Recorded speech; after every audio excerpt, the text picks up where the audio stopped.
Hello बच्चों, sky learning में आपका फिर से स्वागत है। आज हम स्टार्ट करने जा रहे हैं हमारा नेक्स्ट चैप्टर जो कि क्लास 11th का है, थर्मल प्रॉपर्टीज ऑफ मैटर। ठीक है, तो सबसे पहले फॉर्मूलाज नोट करेंगे आप, और उसके बाद जैसे जैसे मैं इसमें पीवाईक्यूज कराऊंगा आपको पहले खुद अटेम्प्ट करना है। नहीं होता तो आप इसका सोल्यूशन देखो, नोटबुक और पेन साथ लेके बैठना। ठीक है, स्टार्ट करते हैं बच्चों। सबसे पहले हमारा जिसमें फॉर्मूला है टेम्परेचर कन्वर्जन। टेम्परेचर कन्वर्जन के अंदर हमारे पास ये सेल्सियस, ये फ़ारेनहाइट और ये केल्विन, ये तीन तरह के जो स्केल हैं, इन तीनों को आप आपस में एक दूसरे में कन्वर्ट कर सकते हो इन इक्वेशंस को यूज करके। ठीक है, उसके बाद नेक्स्ट फॉर्मूला आता है थर्मल स्ट्रेस का। थर्मल स्ट्रेस के अंदर आपको फोर्स बाय ए स्ट्रेस बताता है। कई बार इस पे क्वेश्चन आते हैं कि कंप्रेसिव फोर्स निकालो, तो आप एरिया को मल्टीप्लाई कर दोगे। वाई यंग्स मॉडुलस, ये कोफिशिएंट ऑफ लीनियर एक्सपेंशन, और delta T change in temperature. उसके बाद लीनियर एक्सपेंशन, आपने इसमें तीन तरह के एक्सपेंशन पढ़े हैं, लीनियर, उसके बाद एरियल हो गया, और उसके बाद हमारा इसके अंदर होता है वॉल्यूम एक्सपेंशन। तो यहां पे लीनियर एक्सपेंशन हमारा है alpha L delta T. Area के लिए ए आ जाएगा, यहां पे बीटा आ जाएगा, वॉल्यूम के लिए वी आ जाएगा, यहां पे आपका गामा आ जाएगा, और यहां पे वॉल्यूम आ जाएगा। जहां एल है वहां वी, जहां एल है वहां ए। ठीक है, डिपेंडिंग अपॉन द सिचुएशन क्या आपसे पूछा गया। उसके बाद apparent coefficient of volume expansion क्या होता है, इसमें देखो बच्चों, ये गामा अपेरेंट होता है। गामा अपेरेंट क्या होता है? Gamma of liquid minus gamma of container. जैसे हम लोग पानी को गर्म करते हैं किसी कंटेनर में, तो उसमें जो कंटेनर होता है वो भी एक्सपैंड होता है। पानी तो देखो मान लो उबल ही रहा है, उसके साथ साथ जो कंटेनर है वो भी गर्म होता है, तो उसमें भी एक्सपेंशन आता है। तो वो चीज पता करने के लिए हम इस फॉर्मूला को यूज करते हैं। नेक्स्ट है इसके अंदर हमारा फ्रैक्शनल चेंज इन डेंसिटी। तो फ्रैक्शनल चेंज इन डेंसिटी कैसे निकालते हैं?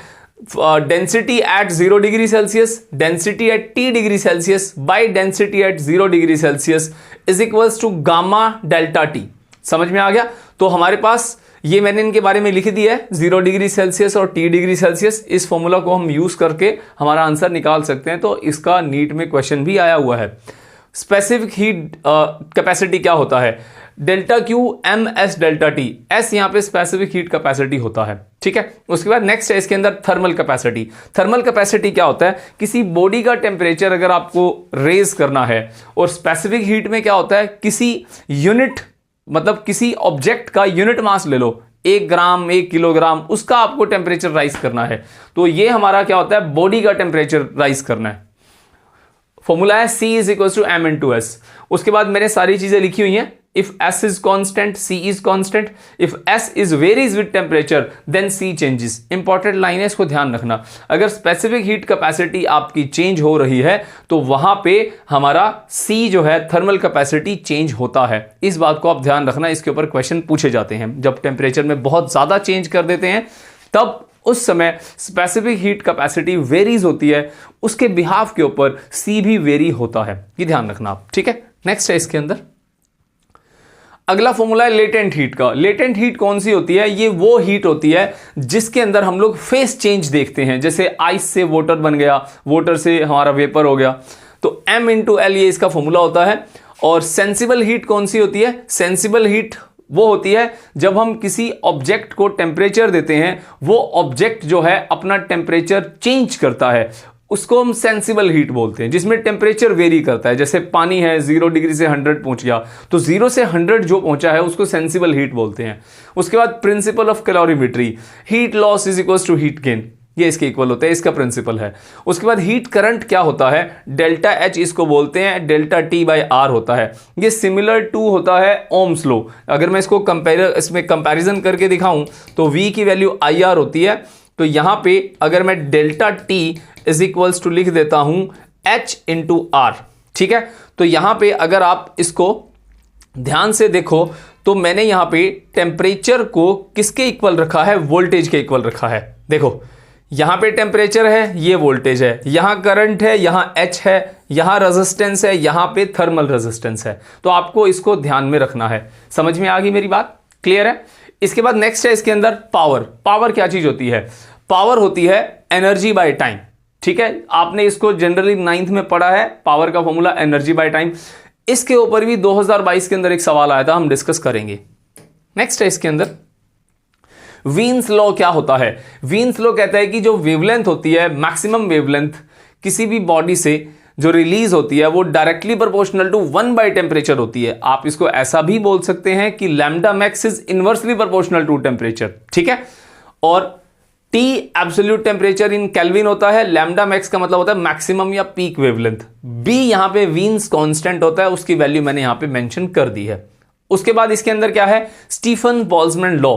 स्टीफन बोल्ट्जमैन लॉ क्या कहता है, ये कहता है कि power radiated is directly proportional to temperature की पावर 4 होता है, ठीक है। किसी भी ब्लैक बॉडी या रियल बॉडी के लिए इनमें फर्क क्या होता है फॉर्मूला में। ब्लैक बॉडी के लिए हम जब इसको ओपन करते हैं तो एक कांस्टेंट आता है सिग्मा। सिग्मा हमारा स्टीफन्स कांस्टेंट होता है, उसकी वैल्यू ये है, और सिग्मा के साथ हम T की पावर 4 को मल्टीप्लाई कर देंगे। और मैंने यहां पे कुछ कन्वर्ट करके लिखा है, एनर्जी बाय टाइम को मैंने पावर लिखा है, ठीक है। ये ध्यान रखना, आप कंफ्यूज मत होना कि E बाई टी P कैसे बन गया। आपने 9th में पढ़ा है formula, power is equals to work done upon time या एनर्जी बाय टाइम, ये इसका फॉर्मूला होता है। उसके बाद किसी रियल बॉडी के लिए, अगर रियल बॉडी की बात करूं तो वहां पे हम क्या करते हैं, सिग्मा के साथ साथ E से मल्टीप्लाई कर देते हैं। E यहां पे क्या होता है, एमिसिविटी। इसकी वैल्यू 0 से 1 के बीच में होती है, मतलब 0 से बड़ी और 1 से छोटी। अगर ब्लैक बॉडी की बात आ जाए तो उसको 1 पुट कर देते हैं, तभी मैंने यहां पे नहीं लिखा E, क्योंकि E की वैल्यू यहां पे 1 होती है। समझ में आ गया।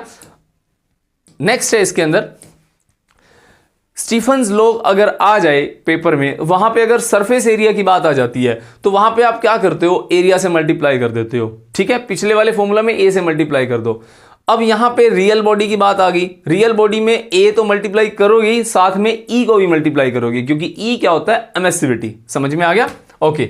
उसके बाद loss in heat when surrounding temperature, मतलब अगर जैसे मान लो कोई बॉडी है, उस बॉडी को आपने जैसे गर्म कर दिया। अब कई बार आप देखते हो ना किचन के अंदर, जैसे बर्नर फुल गर्म होता है, आपने उसको बंद कर दिया, बट अभी आपने वहां से चाय बना के हटे ही हो, जैसे ही आप उसके पास जाते हो ना, आपको फील होता है कि यहां से कुछ रेडिएशंस आ रही हैं, मतलब सेंसेशन होती है किसी गर्माहट की, ठीक है। वही चीज है किसी गर्म बॉडी, तो यहां पे T4 जो है वो हमारा टेम्परेचर है बॉडी का, जैसे बर्नर का। T0 जो है वो सराउंडिंग, समझ में आ गया, सराउंडिंग जैसे हमारा एटमॉस्फेयर हो गया। तो उसका फॉर्मूला कैसे लिखते हैं, sigma EA T power 4 minus T0 power 4, मतलब बॉडी का टेम्परेचर माइनस सराउंडिंग का टेम्परेचर, इसको माइनस करके लिखते हैं। कई बार इस पे सवाल आ जाते हैं, आपको इस फॉर्मूला को ध्यान रखना है। बनाया कैसे है, ये सिर्फ माइनस किया है। अगर आप इसको डायग्रामेटिकली समझना चाहते हो, मान लो ये कोई बॉडी है, ठीक है, इसमें से ये हीट निकल रही है, बॉडी का टेम्परेचर T है, सराउंडिंग का टेम्परेचर T0 है। तो अगर मैं दो फॉर्मूला बनाना चाहता हूं तो पहले मैं P1 बना दूंगा, फिर मैं P2 बना दूंगा, फिर उसको माइनस कर दूंगा। मैंने डायरेक्टली लिख दिया इसके अंदर, ठीक है, ओके। अगला, rods are connected in parallel.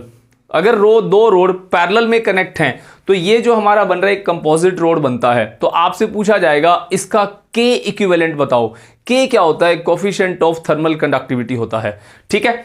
तो यहां पे आपको क्या करना है, K इक्विवेलेंट निकालना है। तो कैसे निकालते हैं, K1 A1 plus K2 A2 by में A1 प्लस A2, ठीक है। तो डेरिवेशन यहां नहीं करने वाले हम, डेरिवेशन की अभी जरूरत नहीं है। आपको क्या करना है, आपको सिंपल इसके फॉर्मूलाज को याद करना है और इससे रिलेटेड क्वेश्चन सोल्व करने हैं। समझ में आ गया, आगे चलते हैं। अगर दोनों रोड को हम सीरीज में कनेक्ट कर देते हैं तो फॉर्मूला क्या होता है, L1 L2 इसकी लेंथ है, ठीक है। तो इसका कंपोजिट रोड मतलब ये दोनों जो है ऐसा बिहेव करेंगी, तो उसका K इक्विवेलेंट कैसे निकालते हैं, तो L1 प्लस L2 दोनों की लेंथ को जोड़ दो और divide by L1 by K1 plus L2 by K2, ये आपका आंसर आ गया। फॉर्मूला को अच्छे से याद कर लो, समझ लेना ये फॉर्मूला में सब डेटा क्या है, L1 क्या है, L2 क्या है, ये सब आपको पता होना चाहिए। नेक्स्ट है इसके अंदर heat relation with spherical body. Heat relation spherical body कैसे निकालते हैं, अब डेरिवेशन तो नहीं कराऊंगा, चलो मैं एक बार तुम्हें एक छोटी सी चीज बता देता हूं। जो हीट होती है वो किसके इक्वल होती है, ms डेल्टा T के इक्वल होती है। तो यहां पे मास आपको दिख रहा है, तो Q की वैल्यू क्या हो गई, मास क्या होता है, density is equal to mass upon volume. तो मास की वैल्यू डेंसिटी इंटू वॉल्यूम और उसके बाद S इंटू डेल्टा T। अब यहां से देखो हीट जो है वो वॉल्यूम के डायरेक्टली प्रोपोर्शनल है। कोई स्फेरिकल बॉडी है तो स्फेरिकल बॉडी के अंदर हम क्या करेंगे, मैंने यहां पे स्फेरिकल बॉडी ही लिखा है।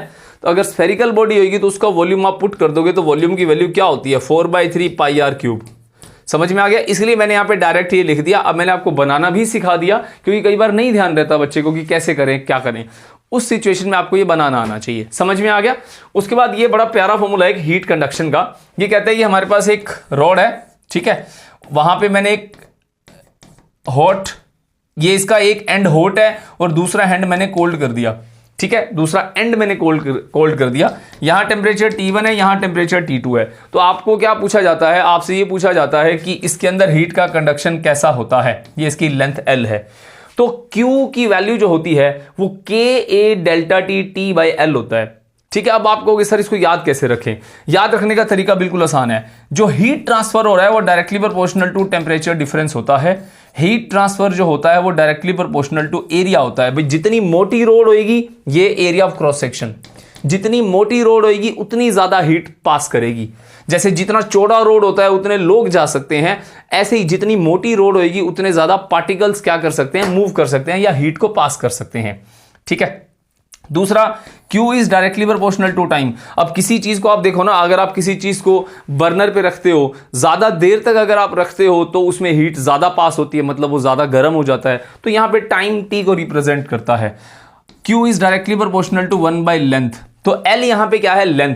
जैसे मान लो कई बार जब हम चाय बनाते हैं तो उसमें जो हैंडल होता है उसका कंटेनर का, वो लंबा अगर हैंडल हो, जैसे मान लो ये हैंडल है, अगर ये हैंडल इतना होगा तो पास वाला सिरा ज्यादा जल्दी गर्म होएगा क्योंकि उसकी लेंथ छोटी है। अगर हैंडल इतना लंबा ले लेते हो, यहां से पकड़ते हो, तो उस समय आपको ये फील होगा कि आपका जो जितना लंबा हैंडल होगा उतना वो दूर से क्या होगा, ठंडा होगा। इसीलिए आप देखा होगा ढाबे बाबे पे कभी देखा होगा आपने, जहां पे ज्यादा ये चीजें होती हैं, खाना वाना बनता है, तो वहां पे जो हैंडल वगैरह होते हैं वो लंबे होते हैं, ठीक है। तो इससे आप ध्यान रखना। तो ये फॉर्मूला बन गया। तो यहां पे जब मैं इन सबको मर्ज करता हूं एक कांस्टेंट आता है K।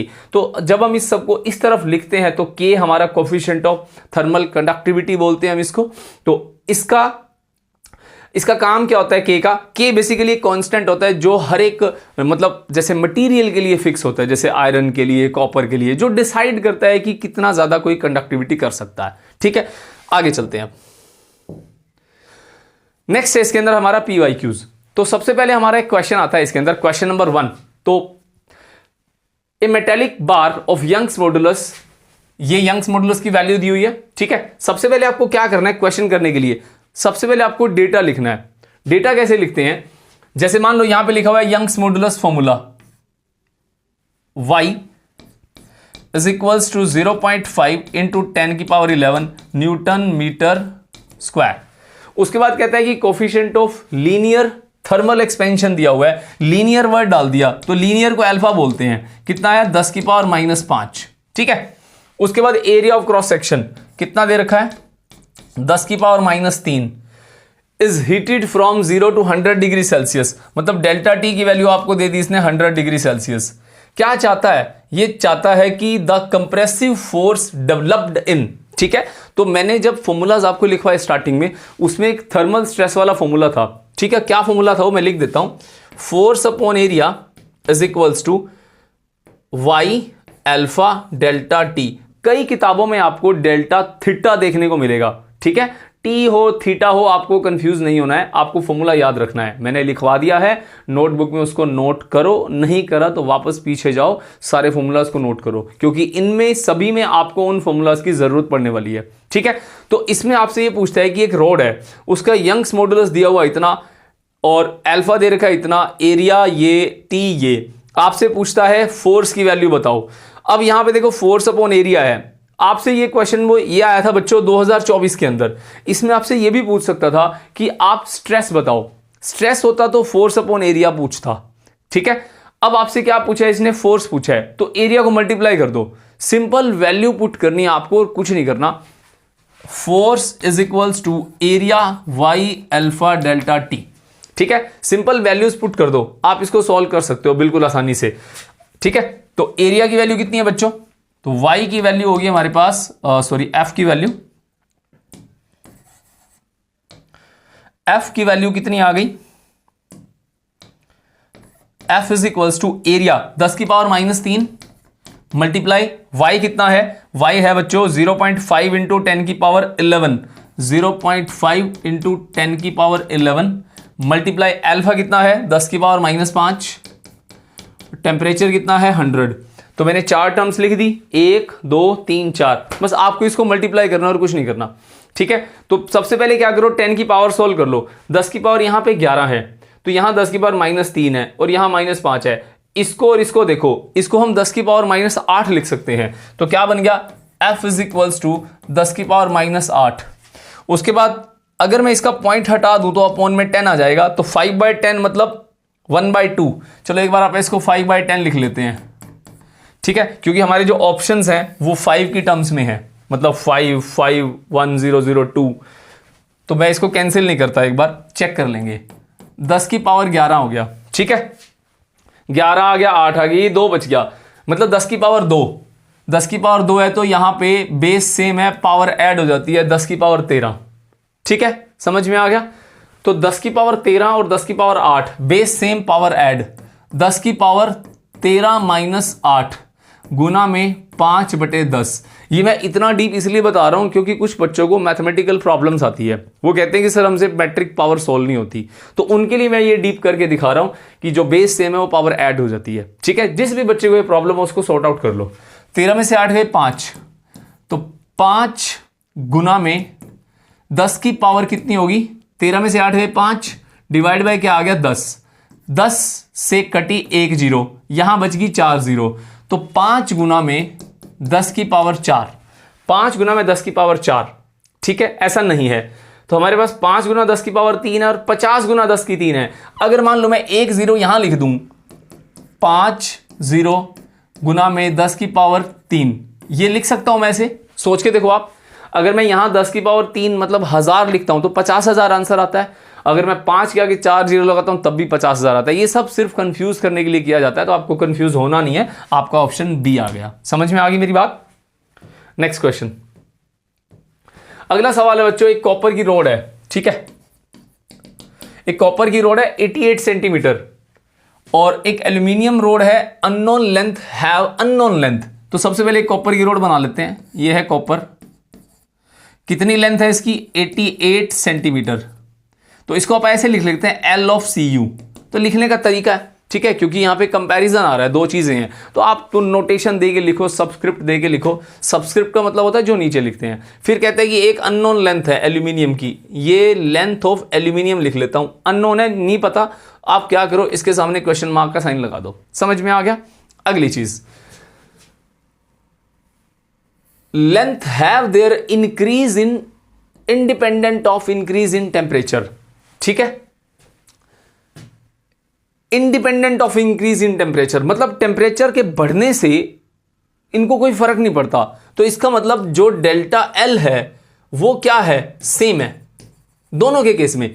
एक copper road and aluminium road of unknown length have their increase in length independent of increase in temperature, मतलब इनकी लेंथ में जो चेंज आता है वो टेम्परेचर पे डिपेंड नहीं करता। इसका मतलब अगर टेम्परेचर को मैं बढ़ाऊं या घटाऊं इनको फर्क ही नहीं पड़ता। समझ में आ गया। तो इनका लेंथ जो है वो, चेंज इन लेंथ जो है वो सेम है।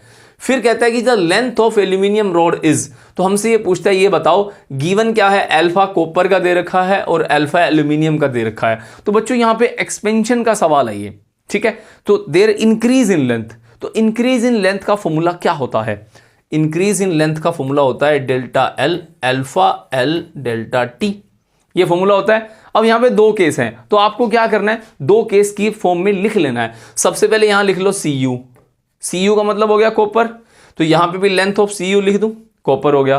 तो यहां पे अल्फा है, ये भी Cu लिख लेता हूं। समझ में आ गया ना कि जो जो आपको डेटा दे रखा है आप फॉर्मूला लिख के पहले कॉपर का केस बना लो, फिर एल्यूमिनियम का केस बना लो। ये हमारा कॉपर का हो गया। उसके बाद डेल्टा लेंथ ऑफ एल्यूमिनियम लिख लेते हैं। क्या बन गया हमारे पास, length of aluminium, alpha of aluminium और डेल्टा टी, ठीक है। तो इनका डेल्टा एल क्या है, उसको कोई फर्क नहीं पड़ता टेम्परेचर के बढ़ाने से। चलो ठीक है, ना पड़े। आपको क्या चाहता है आपसे, ये चाहता है कि लेंथ ऑफ एल्यूमिनियम बता दो। तो हमारे को डेल्टा एल की वैल्यू सेम दी हुई है, तो आप इसको और इसको सेम लिख सकते हो। Delta of length copper is equals to delta of length aluminium. यहां पे लिख दोगे आप अल्फा Cu और length Cu delta T is equals to alpha of aluminium और लेंथ ऑफ एल्यूमिनियम और डेल्टा टी। तो डेल्टा टी से डेल्टा टी कैंसिल कर दो और अल्फा ऑफ कॉपर कितना है 1.7 इंटू में 10 की पावर कितनी है -5, और लेंथ ऑफ कॉपर कितना है, length of copper 88 centimetre, 88 is equals to alpha of aluminium कितना है 2.2 मल्टीप्लाई 10⁻⁵ और ये क्या हो गया लेंथ ऑफ एल्यूमिनियम। तो बच्चों यहां से निकालना कोई बड़ी बात नहीं है, आपको क्या करना है सिंपल जो 2.2 वाली टर्म है उसको डिवाइड कर दो। तो क्या करें इसको हम 1.7 into 10⁻⁵ multiply by 88 divide by 2.2 into 10⁻⁵ is equals to length of aluminium. तो यहां से 10⁻⁵ से -5 कैंसिल, पॉइंट से पॉइंट कैंसिल, 22 पे कटेगा 4, 17 को 4 से मल्टीप्लाई कर दो तो लेंथ ऑफ एल्यूमिनियम आ गया 68 सेंटीमीटर। समझ में आ गया, ये हमारा आंसर आ गया। क्योंकि मैंने यहाँ पे 88 को मीटर में कन्वर्ट नहीं किया है तो मेरा जो डेटा आया है वो किस में आया है सेंटीमीटर के अंदर। समझ में आ गया, बिल्कुल फॉर्मूला बेस्ड सवाल है। आपको बस एक चीज का ध्यान रखना था इसके अंदर, ये लाइन का, कि unknown length have their increase in length independent of increase in temperature. इस लाइन को थोड़ा घुमा के लिखा गया है जिसका मतलब होता है डेल्टा एल सेम है, तो आपको ध्यान रखना है। ये सवाल कब आया था 2019 के अंदर, नीट में आया था बच्चों। अगला सवाल, नेक्स्ट क्वेश्चन है the value of coefficient of expansion. Volume expansion दे रखा है, सबसे पहले गिवन डेटा लिख लेते हैं। कोफिशिएंट ऑफ वॉल्यूम एक्सपेंशन उसको गामा बोलते हैं बच्चों, फॉर्मूला में मैंने आपको स्टार्टिंग में लिखवाया ये, ठीक है। अल्फा बीटा गामा 3 होते हैं, अल्फा लीनियर, बीटा एरियल और गामा वॉल्यूम एक्सपेंशन। इसकी वैल्यू दी हुई है, बोलते हैं कि फ्रैक्शनल चेंज इन डेंसिटी बताओ, तो fractional change in density, change in density formula क्या होता है बच्चों, rho naught minus rho T divide by rho naught is equals to gamma delta T. सीधा फॉर्मूला बेस्ड सवाल है, आपको क्या करना है ये वाला हिस्सा निकालना है, फ्रैक्शनल चेंज इसको बोलते हैं, ठीक है। आपको ये फाइंड आउट करना है, तो सिंपल गामा को टेम्परेचर से मल्टीप्लाई कर दो। टेम्परेचर कितना दे रखा है हमारे को यहाँ पे 40 डिग्री सेल्सियस, ठीक है। टेम्परेचर की वैल्यू कितनी है 40 डिग्री सेल्सियस। समझ में आ गया, बस अब आप क्या करो, rho naught minus rho T divide by rho naught is equals to gamma की वैल्यू 5 गुना 10⁻⁴ मल्टीप्लाई में कितना हो गया 40। बस इसको मल्टीप्लाई करके सॉल्व कर लो, 5 गुना में 4 20 गुना में 10⁻⁴, तो मतलब 20 के अपोन में 10,000 आएगा, तो 20 5 चौके 20 200 आएगा, सॉरी 200 आएगा, 1 0 रहेगी, डिवाइड बाई 10,000 आ गया। ये हमारा क्या आ गया फ्रैक्शनल चेंज, तो 2 0 से 2 0 कट गई, कितना आ गया 0.20, यह आ गया, तो 0.02 आएगा ना, क्योंकि 2 0 है तो 1 0 रह गया, तो 0.02 हमारा ऑप्शन बनता है डी। 2015 का सवाल है बच्चों ये, ठीक है। नेक्स्ट क्वेश्चन, अगला सवाल है बच्चों, the quantities of heat required to raise the temperature of the 2 solid copper spheres. सबसे पहले आप क्या करो, इस सवाल को खुद ट्राई करो, एक बार इस सवाल को खुद ट्राई करो, ठीक है। जो डेटा दे रखा है उसको लिखो, उसके बाद आप ये देखो ये चाहता क्या है, करने का तरीका देखो। सबसे पहले डेटा लिखो, डेटा मतलब इसमें पैरामीटर्स क्या क्या दे रखे हैं, the quantities of heat required to raise the temperature of 2 solid copper. 2 solid copper हैं, एक कॉपर ये रहा, एक कॉपर ये रहा, मैंने एक छोटा बड़ा बना दिया, क्यों, क्योंकि यहां दिख रहा है कि एक R1 की वैल्यू 1.5 R2 के इक्वल है, तो मतलब मान लो ये मेरा R2 हो गया, छोटा है, ये R1 हो गया, ये बड़ा है। तो इन 2 सॉलिड जो स्फीयर हैं, 1 केल्विन, इनका रेशियो बताना है हीट रिक्वायर्ड का। तो आपको ना इसका टेम्परेचर बढ़ाना है, तो टेम्परेचर का रेडियस पे क्या फर्क पड़ता है, सवाल ये है। और उसके बाद कहता है कि इसका रेशियो निकालो। आपको क्या करना है, सबसे पहले स्फीयर नंबर 1, ये स्फीयर नंबर 1 है, ये स्फीयर नंबर 2 है। इन स्फीयर्स के अंदर आपको Q का रिलेशन ढूंढना है, किसके साथ, रेडियस के साथ। क्यों, क्योंकि आपको ये बोलता है कि जो रेडियस R1 की वैल्यू है वो 1.5 टाइम्स ऑफ R2 है। ठीक है, आपको इसका रेशियो ढूंढना है। फॉर्मूला में मैंने आपको इसका एक रिलेशन लिखवाया था जिसको मैंने बना के भी बताया था। Q की जो वैल्यू होती है वो रेडियस के क्यूब के इक्वल होती है। ठीक है, क्योंकि जो हीट होती है वो डायरेक्टली प्रोपोर्शनल टू वॉल्यूम होती है। तो यहां पे वॉल्यूम हमारा स्फेरिकल बॉडी का क्या होगा, 4/3 पाई आर क्यूब होगा। तो आप यहां पे ऐसा करो, सबसे पहले इसका नाम 1 है तो यहाँ 1 कर दो, यहाँ 1 कर दो। दूसरे का नाम 2 है तो Q2 कर दो, R2 का क्यूब हो गया। रेशियो निकालना है ना, तो Q1 divide by Q2 is equals to R1 divide by R2 raise to the power 3। ठीक है, अब आपको ये देखना है कि क्वेश्चन में रेडियस की वैल्यूज कितनी गिवन है। R1 की वैल्यू 1.5 टाइम्स ऑफ R2 है, तो R1 को थोड़ा सा चेंज कर दो, 1.5 लिख के और मल्टीप्लाई R2 कर दो डिवाइड बाय, चलो मल्टीप्लाई का साइन नहीं लगाएंगे, 1.5 ऑफ R2 कर दो डिवाइड बाय R2 हो गया। इसका पावर 3 है।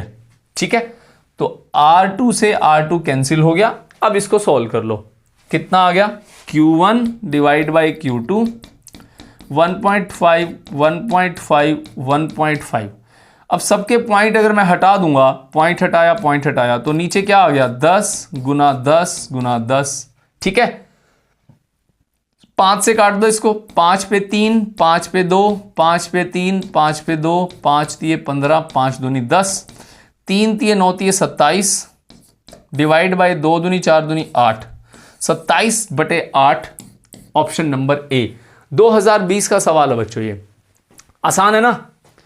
नेक्स्ट क्वेश्चन, अगले क्वेश्चन में 2 आइडेंटिकल रोड्स हैं, these are connected as shown in figure. ये लेटेस्ट क्वेश्चन है बच्चों, 2025 का क्वेश्चन है ये। इसमें आपको एक डायग्राम दे रखा है, इसमें आपसे ये पूछता है कि स्टेडी स्टेट में जब ये चीजें रहती हैं तो आपको रेशियो बताना है T1/T2 इज, मतलब आपको ये जो इस चीज को ना जंक्शन बोलते हैं बच्चों। ये जो मैंने व्हाइट लाइन लगाई है ना येलो लाइन के बीच में, इसको जंक्शन बोलते हैं। जंक्शन का मतलब होता है जहां पे 2 चीजें ज्वाइन होती हैं। ठीक है, यहां पे एक रोड है 2K उसकी कंडक्टिविटी है, दूसरा K कंडक्टिविटी वाला है, तीसरा 2K वाला है। आपने इसको ज्वाइन कर दिया, एक एंड पे 3T टेम्परेचर दे दिया, दूसरे एंड पे T दे दिया। अब हीट का फ्लो होएगा। स्टेडी स्टेट के अंदर आपसे यह पूछता है कि T1 और T2 का टेम्परेचर कितना होगा और उसके बाद उसका रेशियो कितना होगा। ठीक है, ऐसे क्वेश्चन में आपको कुछ बेसिक्स याद रखने हैं। देखो, इस क्वेश्चन के अंदर 3 रोड हैं, पहली रोड, दूसरी रोड, तीसरी रोड, 1 2 3। अब ये रोड किस में है, सीरीज में है। एक बार आप क्लास 10th वाला कॉन्सेप्ट याद करो, रेजिस्टेंस इन सीरीज क्या होता था। करंट मैं बना लेता हूं एक बार, ये R1, ये R2, ये R3, R1 R2 और R3। I की वैल्यू क्या होती है, सेम होती है।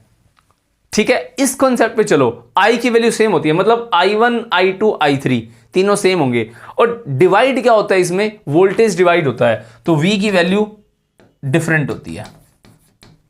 समझ में आ गया। अब आपको क्या करना है, जो चीज सेम होती है ना उसको ले लो। अब अगर मैं बात करूं थर्मल कंडक्टिविटी में, थर्मल कंडक्टिविटी में I कौन होता है, H होता है। तो यहां पे आप ऐसा करो, H1 is equals to H2 is equals to H3। तीनों H क्या होंगे, सेम होंगे। क्यों सेम क्यों होंगे, क्योंकि हमारे पास जो कनेक्शन है वो किस में है, सीरीज में है। और रोड कैसी है, आइडेंटिकल्स हैं। आइडेंटिकल्स का मतलब होता है एक जैसी हैं। क्लियर होगी बात, ओके। उनके डायमेंशन एक जैसे हैं। एक जैसे का मतलब यहां पे क्या होता है, डायमेंशन एक जैसे हैं। ओके, अगली चीज, H का फॉर्मूला याद रखो कितना होता है। H का फॉर्मूला क्या होता है, H का फॉर्मूला होता है, अगर मैं आपको फॉर्मूला जो लास्ट में मैंने आपको सिखाया था, Q इज इक्वल्स टू क्या था हमारे पास, K A delta T divide by L, ये फॉर्मूला सिखाया था और इनटू में T भी था।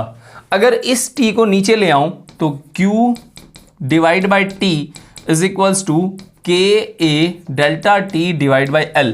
तो बच्चों ये जो Q बाई T होता है ना, Q बाई T, इसको हम करंट बोलते हैं इलेक्ट्रिसिटी में I। यहां पे I क्या होता है, H होता है। तो आप इस टर्म को ऐसे लिख सकते हो H। तो मतलब H का फॉर्मूला ये बन गया, समझ में आ गया। टर्म्स देखी जाती हैं, ठीक है। वैसे H का फॉर्मूला क्या होता है, H का फॉर्मूला मैंने आपको पीछे डायरेक्ट भी लिख के बताया हुआ है, delta T divide by R, delta T divide by R। अब R की जो वैल्यू होती है वो क्या होती है, अब मुझे आपको ये सब सिखाना पड़ेगा, ठीक है। तो आर की वैल्यू क्या होती है, एल बाई के ए होती है।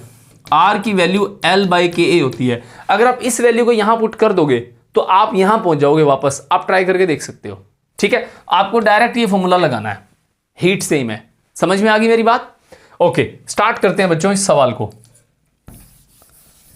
तो फॉर्मूला हमें मिल गया, फॉर्मूला को हम लगाना सीखते हैं। अब कैसे लगाते हैं, देखो सबसे पहले जंक्शन पहले है इसका और इसका। देखो पहला ये है ना, यहां से लेके यहां तक। मैं इसको अलग से बना लेता हूं। ये पहली रोड बना दी, यहां पे टेम्परेचर है 3T और अगले पे कितना है T1। इसका कोफिशिएंट कितना है 2K। आइडेंटिकल है, मतलब एरिया और लेंथ क्या होगी, सेम होगी, ठीक है। तो हम इसके फॉर्मूले को लिखते हैं। सबसे पहले H1 लिख लेता हूं, रोड 1 है H1। K की वैल्यू कितनी है बच्चों, 2K। ये चीज ध्यान रखनी है, K की वैल्यू 2K। पढ़ना है आपको रोड के ऊपर क्या लिखा हुआ है। उसके बाद क्या लिखना है, A को A ही लिख लो। डेल्टा T कितना है, अब देखो ये 1 है ये 2 है, 3T माइनस T1 हो गया। अगर हीट फ्लो उधर हो रहा है तो ये टेम्परेचर बड़ा होगा, ये छोटा होगा, तो बड़े में से छोटे को माइनस कर दो। उसके बाद क्या लिखोगे, H1 इज इक्वल्स टू, अब डिवाइड में क्या लिखोगे, L भी लिखोगे ना। ये हो गया H1 खत्म। H2 सिमिलरली, अब उसका H2 का रोड बना लो एक बार। उसका K है और T1 है और T2 है। देखो बीच वाली रोड को, ये मैं इसलिए अलग अलग बना रहा हूं क्योंकि आप जब यहां डेटा पुट करोगे तो आपसे गलती नहीं होनी चाहिए। आपको इसको अलग अलग सोचना है। स्पीड में करोगे तो गलती हो जाएगी, ठीक है। एक बार आपको इसकी प्रैक्टिस करनी है बहुत ज्यादा, तब आप समझ जाओगे कैसे करते हैं। तो H2 की value KA T1 minus T2 divide by L। उसके बाद H3, तीसरी रोड बना लेते हैं।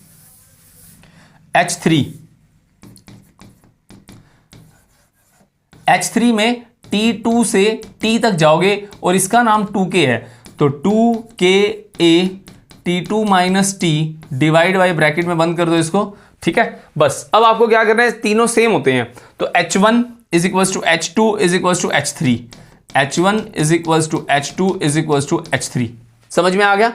अब आपको क्या करना है, इनको इक्वेशन को इक्वल लिखना है। तो 2KA 3T minus T1 bracket लगा दें divide by L is equals to second वाला KA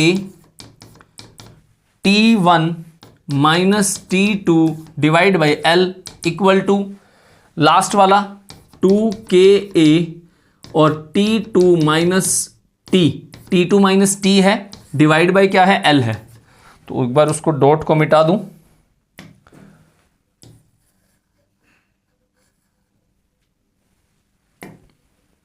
ठीक है।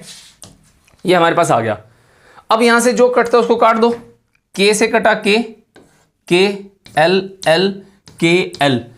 अब हमारे सामने आ गया 2 इंटू 3T माइनस T1, ठीक है। इस सारे को हम एक बार बना लेते हैं। 2 into 3T minus T1 equal to, बीच वाली रोड का टेम्परेचर कितना था, उसमें हमारा K तो K ही था और T1 माइनस T2 था, ठीक है। ओके, इक्वल टू लास्ट वाली रोड में हमारा 2 था क्योंकि K से K कट गया, और T2 माइनस T, यही था ना। चेक कर लेते हैं एक बार। T1 माइनस T2 और 2 into 3T minus T1, 2 into 3T minus T1, सही है। 2 इंटू, इसकी मल्टीप्लाई कर लो। अब 2 को इससे मल्टीप्लाई किया, 6T minus 2T1, T1 minus T2 is equal to 2T2 minus 2T, ठीक है। अब आपको क्या करना है, 3 इक्वेशन तक पहुंचने के बाद आपको यहां पे पर्टिकुलर 2 इक्वेशन ले लो। पहली 2 ले लो, ठीक है, और उसके बाद दूसरी तीसरी ले लो। इन दोनों को आपको कंपेयर करना है, तो इससे इक्वेशन बनेगी, ठीक है। मैं बना के दिखाता हूं आपको पहली 2 को कंपेयर कर लो। 6T minus 2T1 is equal to T1 minus T2। अब आप यहां देखो, T वाली टर्म्स मतलब 1 2 एक तरफ कर लो और बिना 1 2 वाले एक तरफ कर लो। 6T इज इक्वल टू, ये इधर आ जाएगा, तो T1 माइनस T2 प्लस का 2T1, तो 6T is equal to T1 और 2T1 3T1 माइनस T2। इसको आप इक्वेशन नंबर 1 दे दो, ठीक है। इसको इक्वेशन नंबर 1 बोल देते हैं। उसके बाद अगली 2 को ले लो, पहली और तीसरी को भी ले सकते हो, आपकी इच्छा है, ठीक है, कोई धक्का नहीं है। आप इन दोनों को ले लो, तो ये हमारी इक्वेशन 1 है। तो T1 minus T2 is equals to 2T2 minus 2T। अब फिर वही T वाले एक तरफ 1 2 एक तरफ, तो इसको उठा के यहां ले आओ एक बार। चलो एक बार ना पहले सेट कर लेते हैं। T1 माइनस T2 इसको उठा के यहां ले आते हैं। माइनस का 2T2 is equals to minus का 2T। तो अब यहां देखो इन दोनों को सॉल्व करोगे तो T1 minus 3T2 is equals to minus का 2T हो गया। इसको इक्वेशन नंबर 2 नाम दे दो। क्लियर है यहां तक? अब 1 और 2 को ऐड करा दो। अब 1 और 2 को ऐड कराओगे तो आपको यहां पे क्या करना है, मल्टीप्लाई करना है, जैसे छोटी क्लासेस में करते थे। x plus y is equals to this, x minus y is equals to this. दोनों को ऐड करा या कई बार मल्टीप्लाई भी करना पड़ जाता था किसी नंबर से, तो वही आप करोगे यहां पे भी। ठीक है, तो यहां पे 6t is equals to 3T1 minus T2 और माइनस का 2T is equals to T1 minus 3T2। ठीक है यहां पे। अब यहां देखो मुझे यहां पे कैंसिलेशन में डालना है, तो मुझे क्या करना होगा, मुझे इसको 3 से मल्टीप्लाई करना होगा। तो T1 से T1 कट जाएगा। ठीक है, तो 3 से मल्टीप्लाई कर दो इक्वेशन नीचे वाली को। 3 से मल्टीप्लाई कर दिया।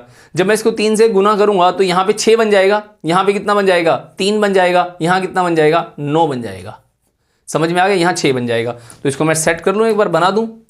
कंफ्यूज मत होना, मैंने क्या किया, सिंपल मल्टीप्लाई किया। तो यहां लिख दिया मैंने 3 दूनी 6। अब क्या करें हम इसको, अब हम इसको सब्ट्रैक्ट कर लें। सब्ट्रैक्ट कर लेते हैं। यहां प्लस आ जाएगा, यहां माइनस आ जाएगा, यहां प्लस आ जाएगा। अब ये इससे कैंसिल हो गया। 6 और 6 12 इज इक्वल्स टू, ये 9 प्लस का है और ये माइनस का है, तो 8T2। तो T2 की वैल्यू कितनी आ गई, 12/8 ऑफ T।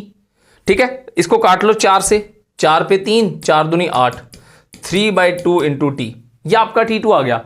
आपको क्या निकालना है, रेशियो निकालना है T1/T2। तो आपको T1 पहले चाहिए, तो आप क्या करो, वही दोबारा बचपन वाली कहानियां, इसको पुट कर दो इसमें कर लो, इसमें कर लो, आपकी इच्छा है। ठीक है, तो इसमें कर लेते हैं, आसान लग रहा है। ठीक है, यहां नहीं करते आप, इसमें कर लेते हैं। यहां पे क्यों, यहां पे इतनी बड़ी कैलकुलेशन नहीं होगी ना, सीधा सॉल्व हो जाएगा। T1 माइनस 3 इंटू में T2 की वैल्यू कितनी है, 3/2T इज इक्वल टू कितना है, माइनस का 2T। ठीक है, अब क्या करना है आपको, यहां पे सॉल्व करना है। तो ये वाली टर्म T में आ गई, इसको उठा के यहां ले आओ। तो T1 की वैल्यू कितनी आ गई, इज इक्वल्स टू माइनस का 2T प्लस में 3 3 9, 9/2 इंटू T। अब इसको सॉल्व कर लो, 2 दूनी 4, 9 में से 4 गया 5, 5/2 इंटू T, ये T1 आ गया। क्लियर है? अब आपको क्या करना है, इसको सिंपल डिवाइड करना है। T1 divide by T2 is equals to कितना आ गया, T1 है 5/2 और ये कितना है 3/2, 3 ऊपर 2, तो मल्टीप्लाई, तो T यहां पे T से T कट गया, 2 से 2 कट गया, 5/3 आपका आंसर आ गया। ठीक है, तो आपका ऑप्शन नंबर होगा ए। समझ में आ गई कहानी कैसे करते हैं? क्लियर है? अगला सवाल, नेक्स्ट सवाल क्या कहता है बच्चों? नेक्स्ट सवाल के अंदर हम पढ़ेंगे,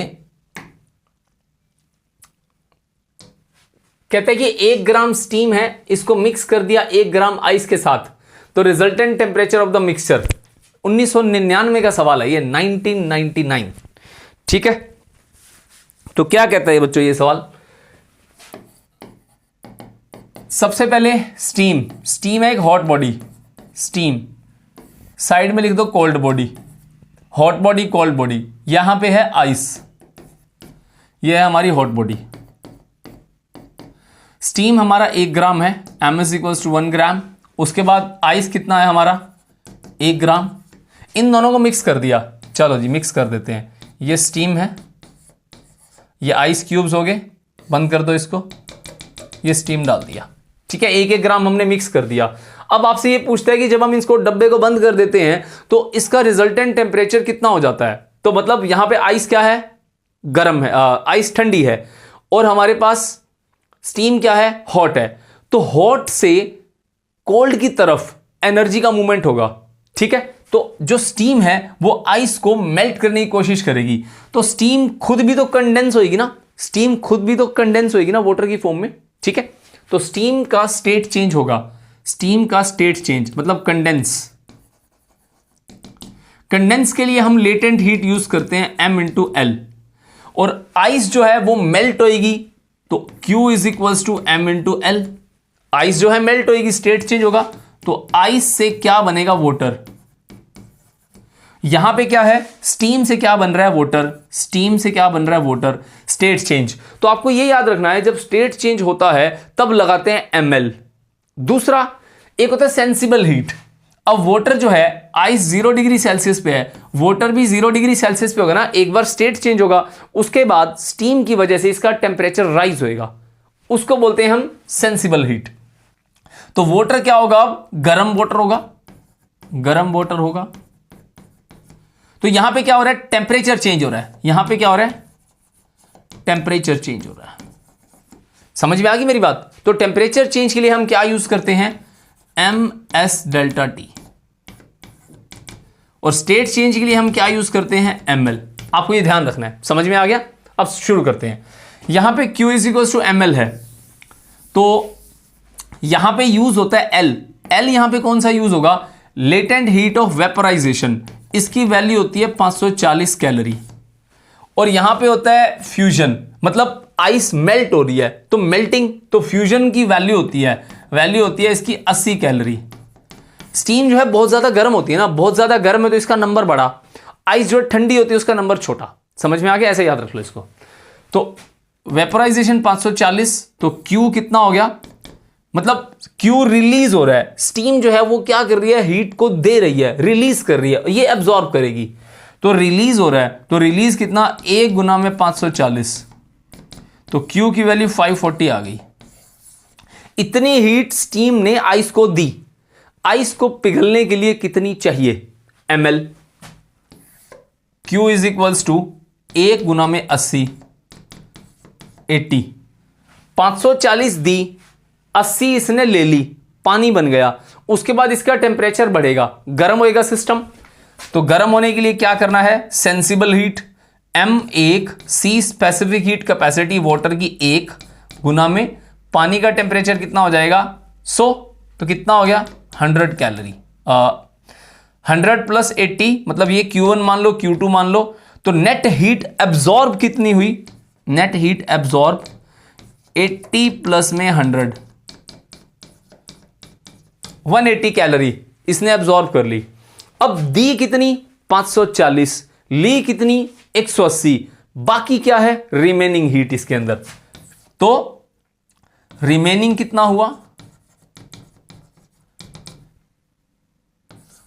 Q रिमेन लिख लेता हूं, 540 माइनस 180, कितना बचेगा ये 063, 360 कैलोरी की अभी भी हीट बच गई।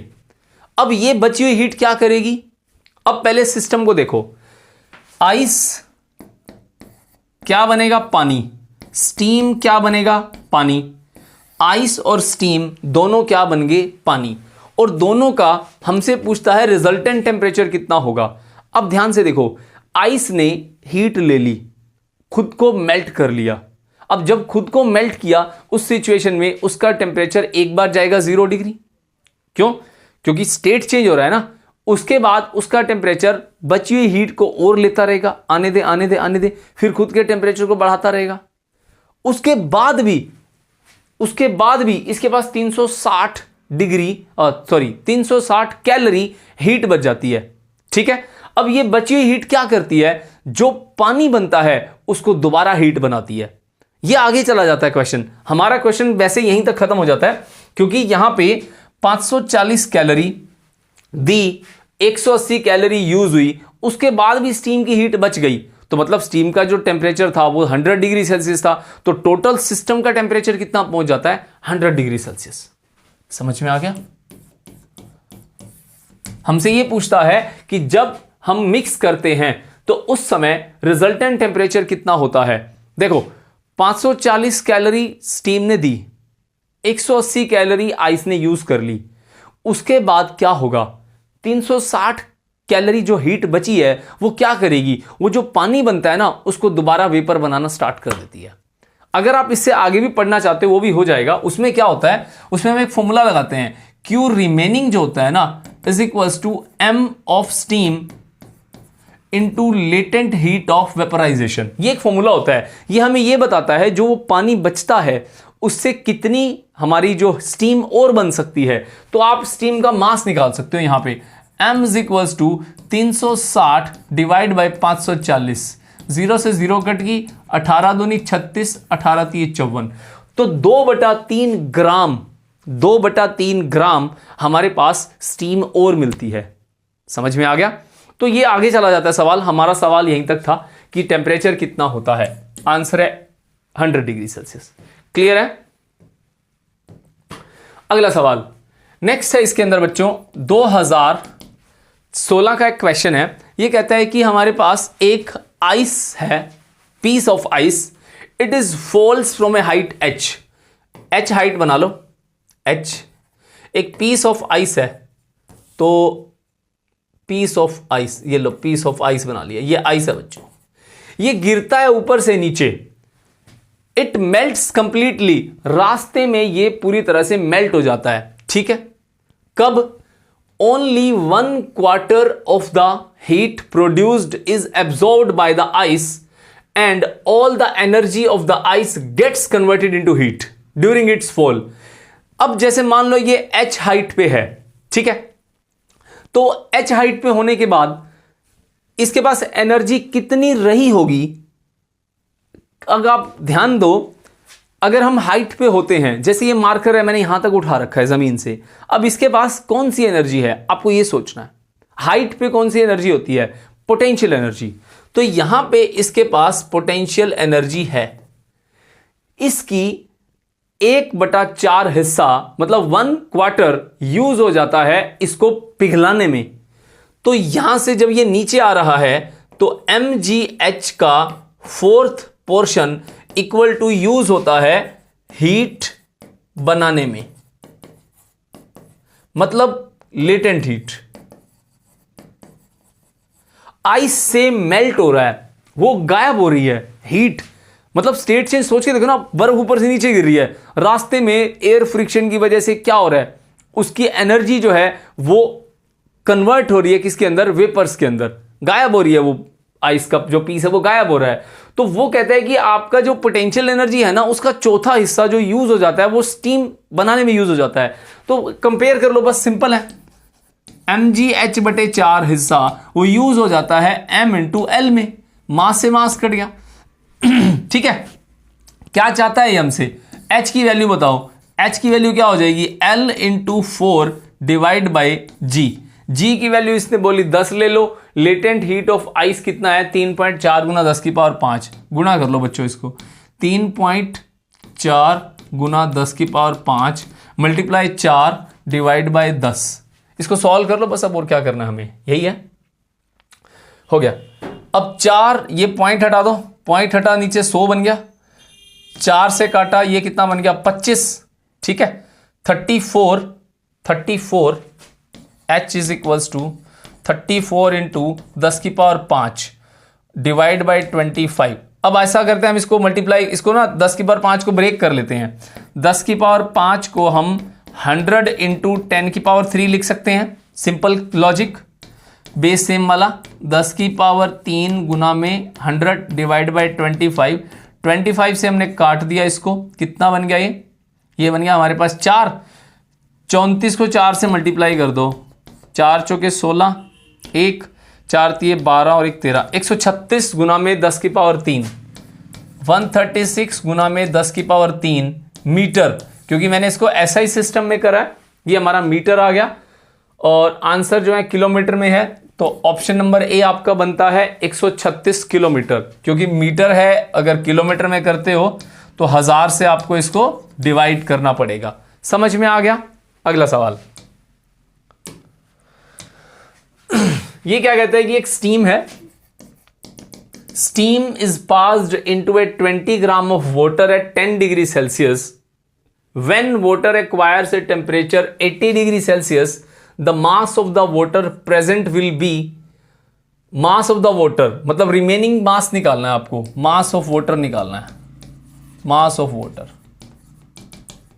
ठीक है, 2014 का सवाल है बच्चों ये।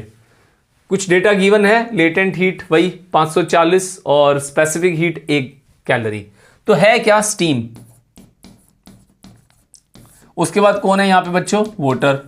पहले क्या था, स्टीम आइस के साथ थी, अब किसके साथ है, वाटर के साथ। ओके, स्टीम का temperature 100 degree Celsius is passed into 20 gram, mass of, मतलब ये टेम्परेचर इनिशियल है, mass of water is 20 gram. Temperature initial कितना है, 10 degree Celsius. When acquires a temperature of 80 degree, तो टेम्परेचर फाइनल कितना हो जाता है इसका, 80 डिग्री सेल्सियस। ठीक है, इसका भी कितना हो जाता है फाइनल टेम्परेचर, 80 डिग्री सेल्सियस। अब आपको यह बताना है कि उसमें कितना पानी रह जाता है। तो स्टीम जो है हमारी, स्टीम का मास गायब है हमारा। ठीक है, स्टीम का मास नहीं पता हमें। ओके, तो सबसे पहले क्या करते हैं हम, स्टीम को कंडेंस करते हैं। Q is equals to M into L, क्योंकि वो पानी में कन्वर्ट होएगी, सामने पानी है उसके। High to low heat transfer होता है, Q इंटू ML। तो Q की वैल्यू कितनी आ गई, 1 गुना में 540। एक नहीं ले सकता मैं, क्योंकि मेरे को यहां पे मास नहीं गिवन है। मास की वैल्यू मुझे M रखनी पड़ेगी बच्चों यहां पे। ठीक है,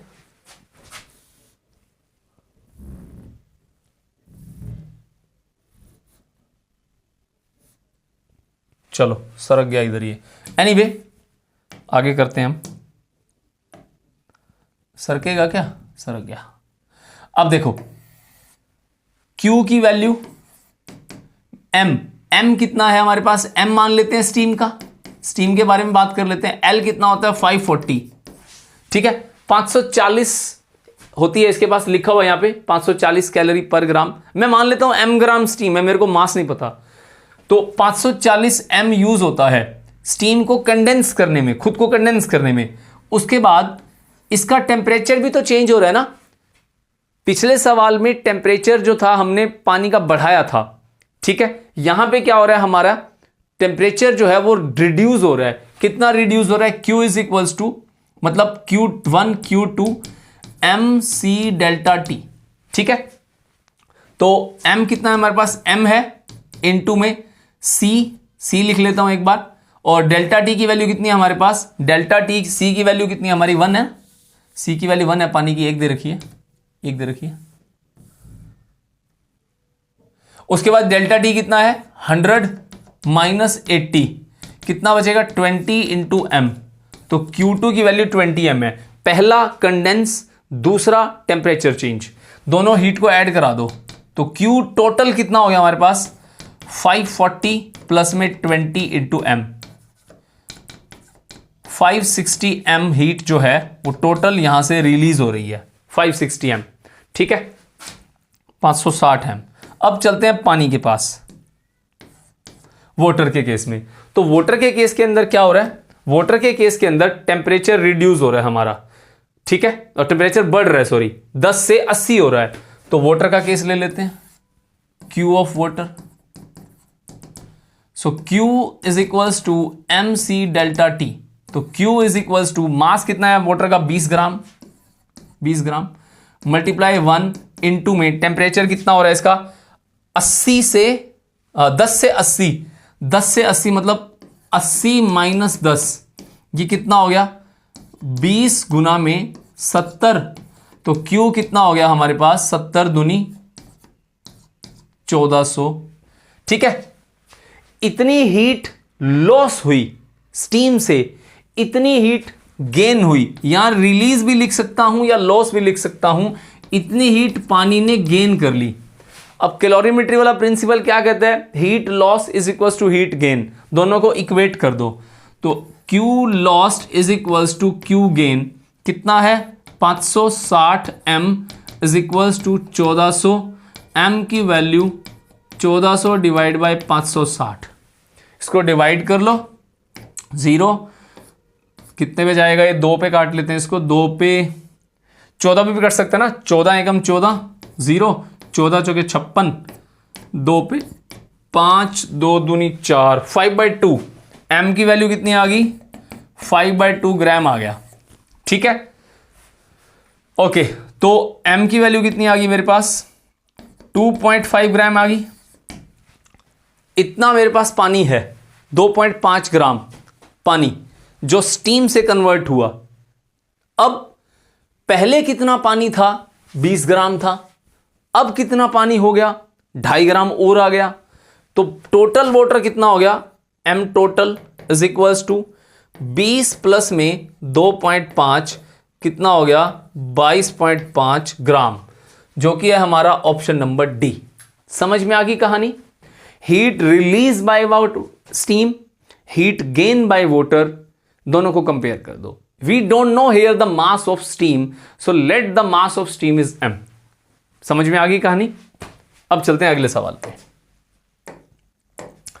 अगला सवाल क्या है हमारा? The mechanical quantity has the dimension of m-1 is angular momentum, torque, coefficient of thermal conductivity, जिसको हम k भी बोलते हैं, और इसको हम ग्रेविटेशनल कांस्टेंट को g बोलते हैं। 2023 का सवाल है ये, तो डायमेंशन रिलेटेड सवाल है। ठीक है, करवाया हुआ, आप कर सकते हो इसको। डायमेंशन कैसे निकालते हैं एक बार मैं आपकी हेल्प कर देता हूं इसके अंदर।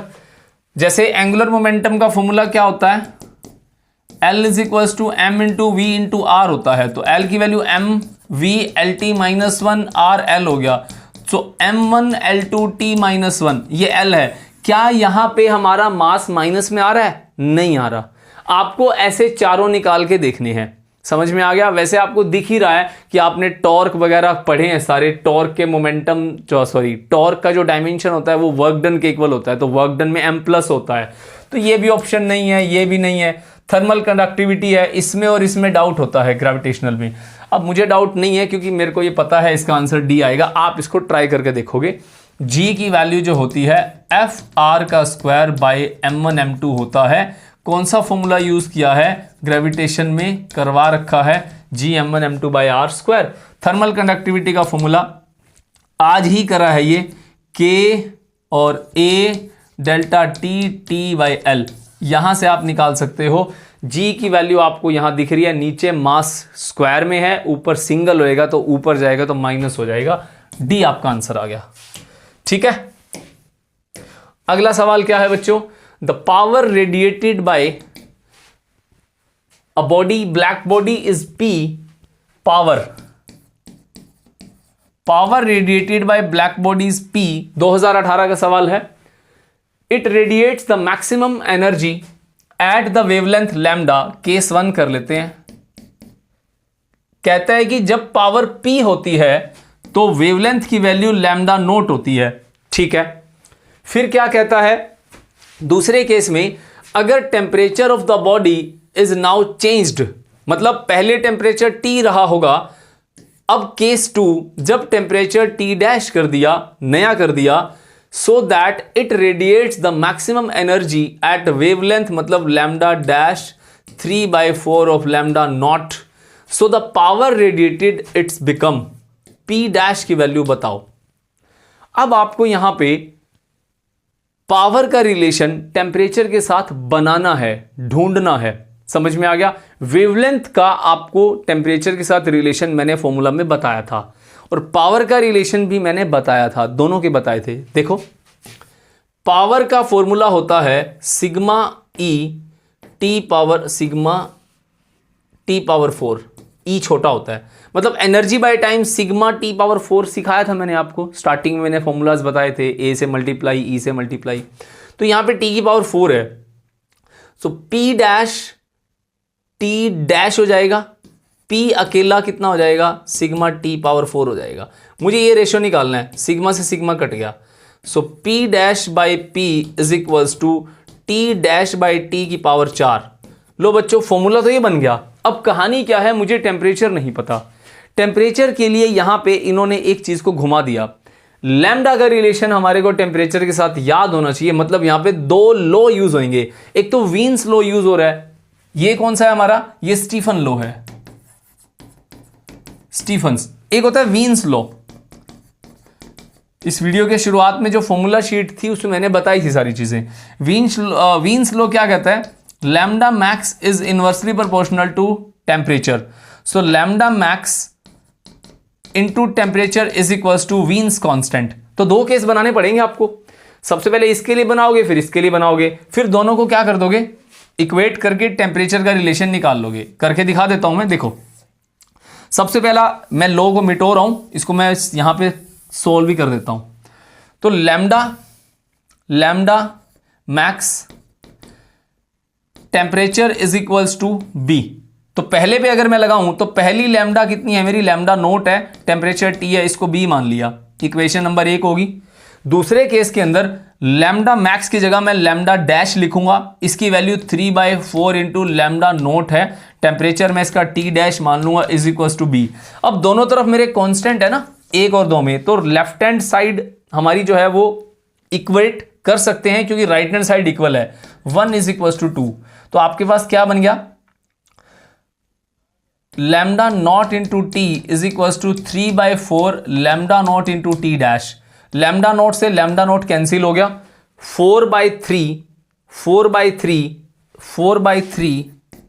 Is equals to T dash by T, ये आ गया। इस टी डैश बाई टी को यहां पुट कर दो, क्या आंसर बन जाएगा आपका, P dash by P is equals to 4/3 raise to the power 4। तो 4 4 4 4 256, 4 चौके 16 चौके 64 चौके 256, डिवाइड बाय 3 को 4 बार करोगे, 3 3 9 9 3 27 27 3 81, 256/81, ऑप्शन नंबर सी, ये आपका आंसर आ गया।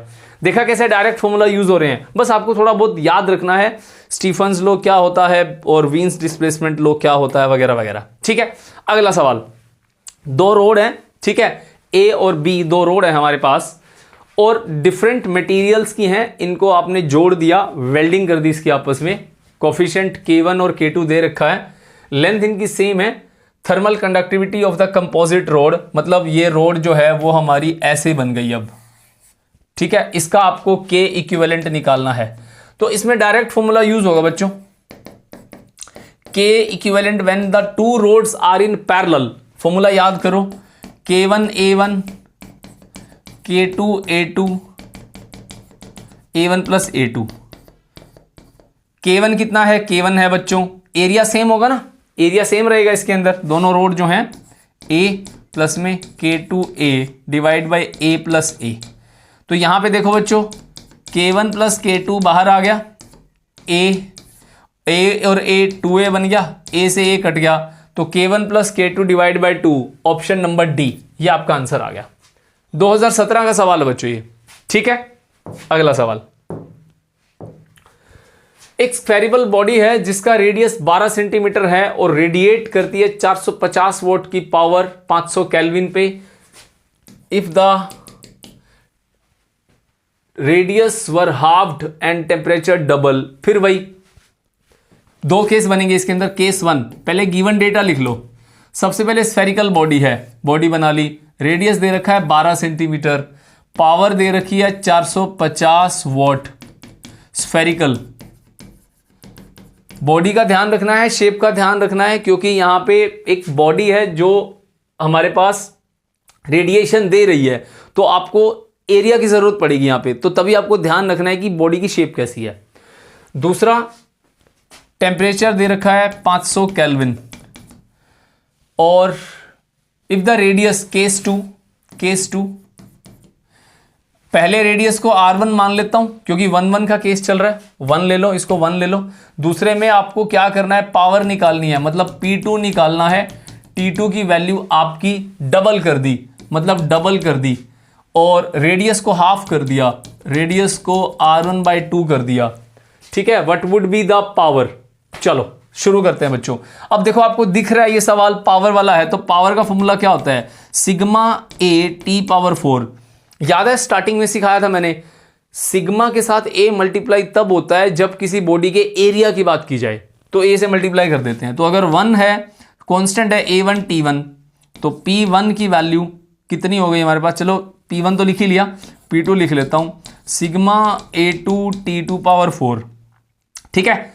तो आपको क्या करना है, P2 निकालना है, दोनों को डिवाइड कर दो, सिग्मा से सिग्मा कैंसिल हो गया, ठीक है। एरिया की वैल्यू आपको याद रखनी है। स्फीयर का एरिया क्या होता है, स्फीयर का एरिया होता है 4 पाई आर का स्क्वायर होता है। वैल्यू डाल दो, आंसर निकाल लो, ठीक है।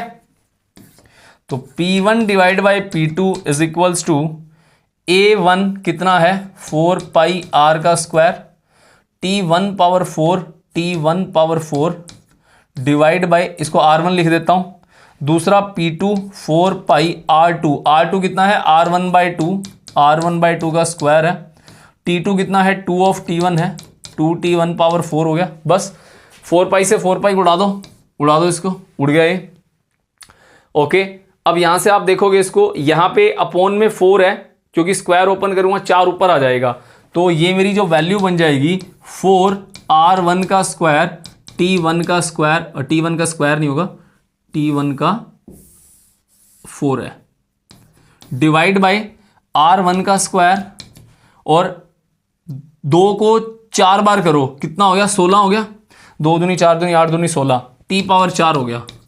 अब देखो R1 से तो R1 उड़ गया, T1 से T1 उड़ गया, 4 पे कटा 4 हो गया, तो 1/4 हो गया। मतलब P1 बाई P2 की वैल्यू कितनी आ गई, P1 बाई P2 की वैल्यू आ गई मेरे पास 1/4। मुझे निकालना क्या है, मुझे निकालना है पावर रेडिएटेड सेकंड P2 की वैल्यू। तो 4 टाइम्स ऑफ P1 हो गया। P1 कितना दे रखा है, P1 दे रखा है 450, 450 गुना में 450 कितना हो गया 45, 0 5 चौके 20, 4 चौके 16 और 2 18, 1800। ऑप्शन नंबर सी 2017 का सवाल था बच्चों। ये समझ में आ गया कैसे करना है, केस बना लेने हैं। मैक्सिमम क्वेश्चन इसी तरह के आते हैं, मतलब not only in this chapter, काफी सारे जो चैप्टर्स हैं उनमें ऐसे स्फेरिकल बॉडी फलाना, ये डबल कर दिया, ये हाफ कर दिया, ये कर दिया, वो कर दिया, ठीक है। तो इसको ध्यान रखना है।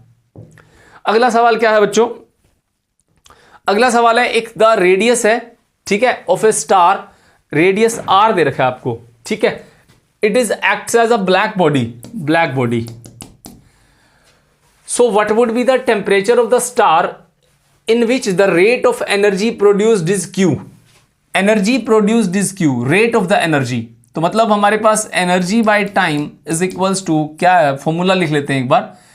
ब्लैक बॉडी थी सिग्मा A और T पावर 4 है, ठीक है, रेडियस R है, तो एरिया की वैल्यू क्या हो जाएगी बच्चों 4 पाई R स्क्वायर हो जाएगी। मैं एक बार इसको लिख लेता हूं इन टर्म्स के अंदर 4E/T। तो आपसे क्या पूछता है, rate of the energy produced is Q, rate of the energy is produced is Q, what would be the temperature, temperature की वैल्यू क्या होगी अगर रेट की वैल्यू जो है वो Q है, ये आपको सवाल पूछता है। तो यहां पे E/T की जो वैल्यू है वो Q है, तो मैं यहां पे Q लिख देता हूं, बाकी सारी चीज को एज इट इज लिख देता हूं जो ये बोल रहा है, 4 पाई R का स्क्वायर T पावर 4। अब ये वाली चीज समझ में आ गई, मैंने क्यों किया 4 पाई R स्क्वायर, स्फेरिकल बॉडी है, शेप का ध्यान रखना है। What would be the temperature, तो आप इस सारी टर्म को उठा के नीचे ले आओ, तो यहां पे T की पावर 4 एक तरफ आ जाएगी, Q के डिवाइड में सारी टर्म्स आ गई, सिग्मा 4 पाई R का स्क्वायर। तो T की पावर 4 है, तो उधर जब पावर ट्रांसफर करोगे उसके पास पावर नहीं है, तो वो पावर किस में चली जाएगी 1/4 में, ठीक है। तो ऑप्शन चौथा बचता है हमारे पास इसका, बाकी में तो 1/4 ऊपर ये है, इसमें -2 है, इसमें है ही नहीं, तो हमारा ऑप्शन नंबर डी, ये आपका आंसर आ गया। समझ में आ गया, 2012 का सवाल है, ठीक है, आसान है। इसका सवाल अगर फंस गया मजा आ जाएगा। अगला सवाल, नेक्स्ट क्वेश्चन क्या कहता है बच्चों, 2 ends of the rod of length L, एक रोड है उसकी लेंथ L है, क्रॉस सेक्शनल एरिया A है, लो जी ये A है, are kept at 2 temperature T1 T2, T1 is greater than T2, obviously heat इधर ट्रांसफर होगा। The rate of the transfer of heat dQ/dt through the rod, dQ/dt सीधा formula है बच्चों ये। अभी तुम्हें स्टार्टिंग मैंने फॉर्मूला भी बताए थे जब फॉर्मूला शीट बता रहा था, उसके बाद इसके ऊपर सवाल भी कर चुके हैं हम, dQ/dt L/KA वाला, उसमें सारा बता दिया मैंने आपको। यहां क्या आएगा KA T1 minus T2 divide by L। तो ये वाला ऑप्शन देख लो कौन सा है आपका, के ए T1 minus T2 divide by L। Option number 3 लग रहा है मेरे को, dq बाई dt के ए T1 माइनस T2 L। 2009 का सवाल है बच्चों, सीधा फॉर्मूला बेस्ड क्वेश्चन आया था, इंपॉर्टेंट है, इसको याद रखना, हीट ट्रांसफर का फॉर्मूला ये। अगला सवाल क्या कहता है बच्चों, a black body is act as a 727 degree Celsius, it emits energy at the rate which is proportional to this is. तो हमारे पास एक ब्लैक बॉडी है बच्चों, टेम्परेचर दिया हुआ है 727 डिग्री सेल्सियस। अब ये जो ब्लैक बॉडी होती है, इसमें जो हम टेम्परेचर लेते हैं वो जो होता है वो केल्विन में लेना होता है, ठीक है। तो it emits energy at the rate, तो energy at the rate is directly proportional to temperature power 4 होता है, यही मतलब है इसका। तो एनर्जी बाय टाइम, जो एनर्जी है या power directly proportional to temperature power 4 है। टेम्परेचर की वैल्यू कितनी है, power is directly proportional to 727 है, 727 है, इसको हम 4 से कर देते हैं, तो हमारा ऑप्शन सीधा सीधा कौन सा आता है, सी। पर प्रॉब्लम क्या है यहाँ पे, प्रॉब्लम यह है कि हमें यहाँ पे केल्विन में टेम्परेचर लेना होता है। तो यहाँ पे 727 जो है टेम्परेचर कन्वर्जन जो सबसे पहले फॉर्मूला बताया था, इसमें 273 को ऐड करा दो, ये बन जाएगा आपका 1000, ठीक है। तो आपका जो ऑप्शन सी की बजाय बनेगा पहला, जो कि आता है power is directly proportional to 1000। आजा नीचे भाई, चलो, पावर जो है वो डायरेक्टली प्रोपोर्शनल टू 1000 पावर 4 हो जाएगा। ये आपका आंसर आ गया। 2007 का सवाल है बच्चों, ठीक है। Next question,